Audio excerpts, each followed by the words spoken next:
Well, the weather has been pretty poor. We've had 2 or 3 days of torrential rain. So the ground's absolutely sodden and it's limited what you can do.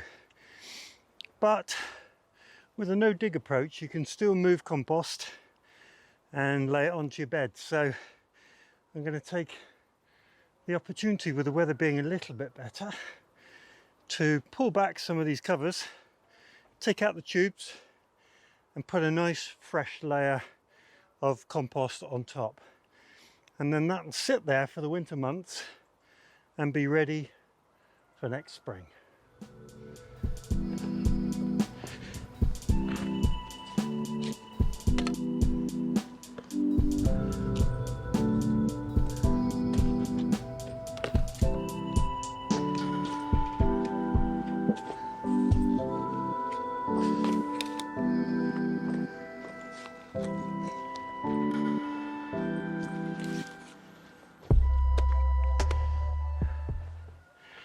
So one of the squash that I grew on here, we had last night for tea.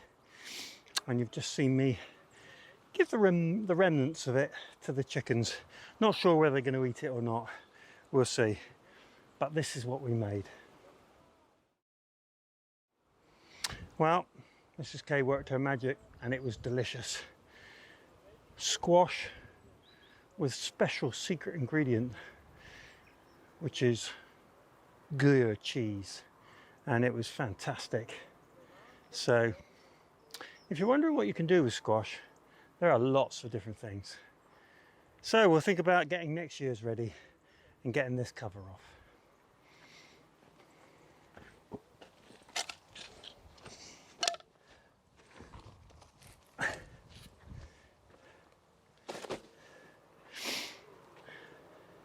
So it'll be very interesting to see what this looks like underneath.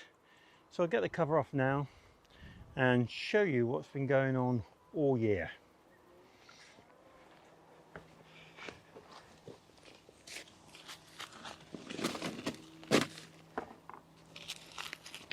So I have these pins in the side of the fabric, really just to keep the fabric down during the winter months, and still I find myself having to come out and put these in because the wind gets up underneath and lifts them.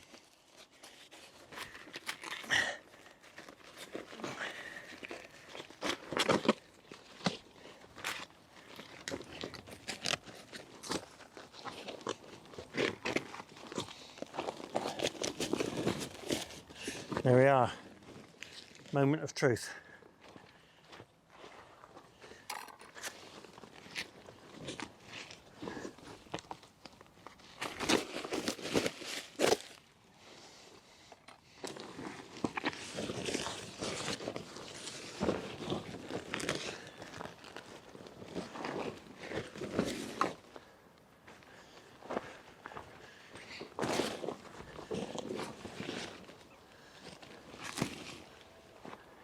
So you can see, absolutely weed free, apart from one where the hole is for growing. And this is just a perfect mound of compost. And we'll just add another layer to that and it will give it a bit of a refresh. There's no need to dig it because the microorganisms in here benefit from not being disturbed, and that's just a perfect growing medium. So looking forward to topping that off and then covering it back over.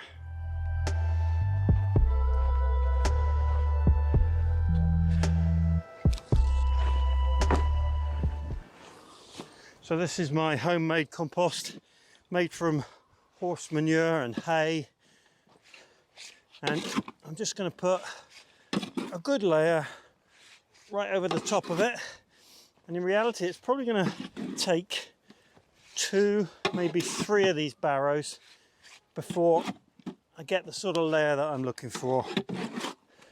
But I don't want it to be too big, otherwise we just end up with a growing mound.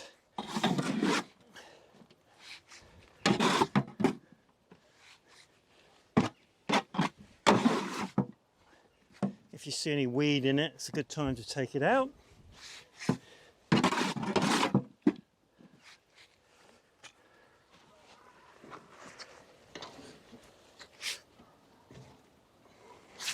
So that's one barrow, and it's probably enough just to top off about 3 or 4 feet of this bed.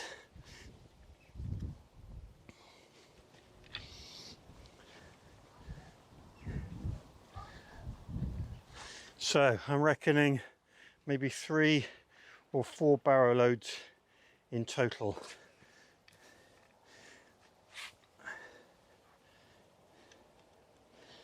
And there we go. Off to get the next one.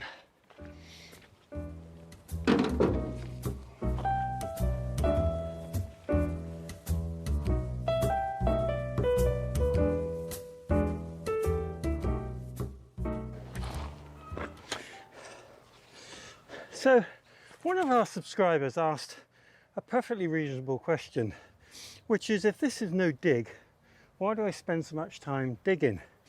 Well, I do dig around the plot when it comes to doing groundworks, but when it comes to growing the vegetables, as you'll have seen with this, there's no dig involved whatsoever. And the concept of leaving this soil to its own devices and having the microorganisms inside it undisturbed is what drives the plant growth. And this fresh topping of compost just adds to the nutrition year on year. And it's fair to say that no dig isn't no work, because clearly you do have to do a lot of work. And bringing all the material into compost, and then when it has compost, hopefully successfully, bringing it to the beds and covering it, is the work that it's involved. But it's a lot more preferable, in my view, to normal digging, and not least because there's no weed growth using this particular method at all. So let's get the cover on top, and this bed will be ready for growing in next season.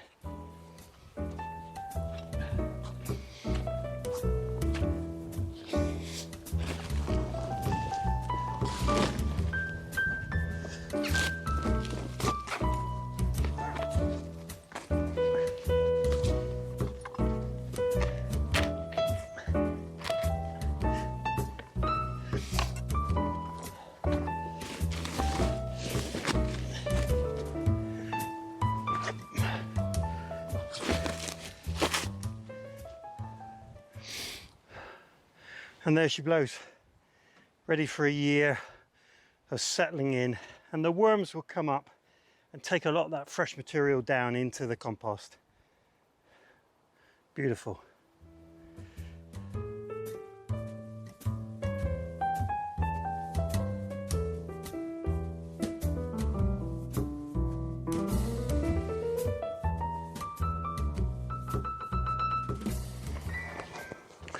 Well, that's pretty much it for these beds, and they're covered now, and I won't need to do anything more with these for 12 months, and that's the beauty of no dig. So I've covered them over, pulled the fabric as tight as I can. There's quite a lot of material under there, so it is up a little bit higher on this edge than I would like, but it will settle during the winter, and at some point I will just pull them over a little bit further. I've covered the holes up because I don't want any weed growth out of those, and I don't want excess water going down in them. So that's pretty much it, and I can start thinking about what I'm going to grow next year. I know I'm going to grow sugar pumpkins or luxury pumpkin because they're both sweet and they make a fabulous pumpkin pie, and that's a real favourite of ours. So I'm looking forward to that, and sitting in the armchair in a wet and windy, maybe even a snowy day, and choosing my pumpkins and squash for next year. Good times.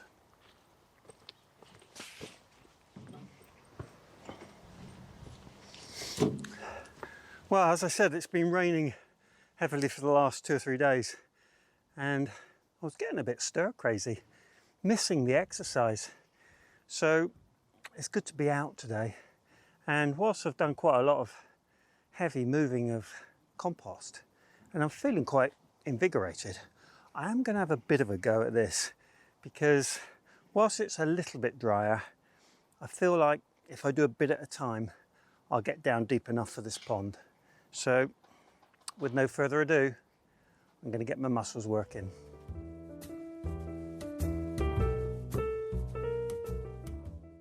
Well, it's been a pretty physical one today, and whilst I put that pond in to see what the depth was like, it's still got a fair way to go. That's always the way, and I'm going to have to take the edges down a lot deeper than I am currently, but we're getting there. Slowly we will nail it. And it's becoming a bit clearer up here with the build up of soil. I think what I'll end up doing is just banking that completely and then bringing all the material down so I get the space that I want, and then cutting in to create the wall. And as I say, I'll put some sort of weed fabric or membrane behind there so that the weeds don't grow into this area. So it's coming together slowly but surely. I thought I would show you how much of the compost I took out of that bay to do those squash beds. And we really are only down to about, I don't know, a third left. So it really knocks into it. You'll see all this couch grass, but it's really easy to get this out. And when I'm taking out the material, as long as I don't break it into small chunks, I can just pull this out easily. So it's not too big an effort. And you can see there what I've taken out as I've gone along. So I've got another 2 compost bins there, and I've got 2 more over in the compost area. So there's plenty more compost covering to do across the plot, and that will come in the coming days.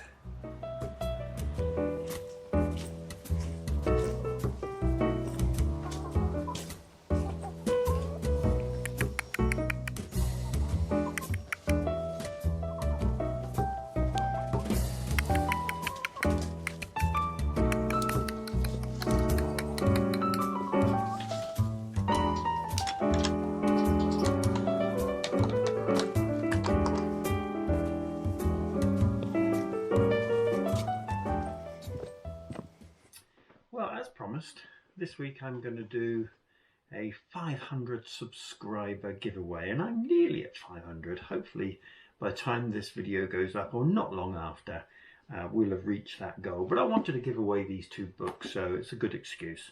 So the books are the Tomato Book, a guide to the pleasures of choosing, growing and cooking tomatoes. Fabulous book. I've got a hardcover version of that. That's the paperback, which I'm giving away. And the Polytunnel Handbook, and that's by Andy McKee and Mark Gatta. Fantastic if you've got a polytunnel or a greenhouse and you're interested. So I'm going to put an email up in the corner here that you can send me an email to the channel's own email, which is allotmentsforfunandfood@gmail.com, and that will come to me, and I will take those emails and randomly pick 2 winners, and I'll get in touch with the winners and send them these books as a prize. So feel free to take part. You must be a subscriber, so if you're one of those many people who watch, and I think about 50% of my viewers are not subscribed, but if you are one of those viewers, then just subscribe to the channel and you can enter the competition and possibly win one of these fantastic books. So just send me an email. You can call it book giveaway if you like, and just pop your name in so that I know who I'm replying to, and good luck. I hope you win one of these fabulous books. I do hope you enjoyed the video today. If you did, click the subscribe button, click the like button, and if you want updates from me each time I upload a video, click the bell and select all.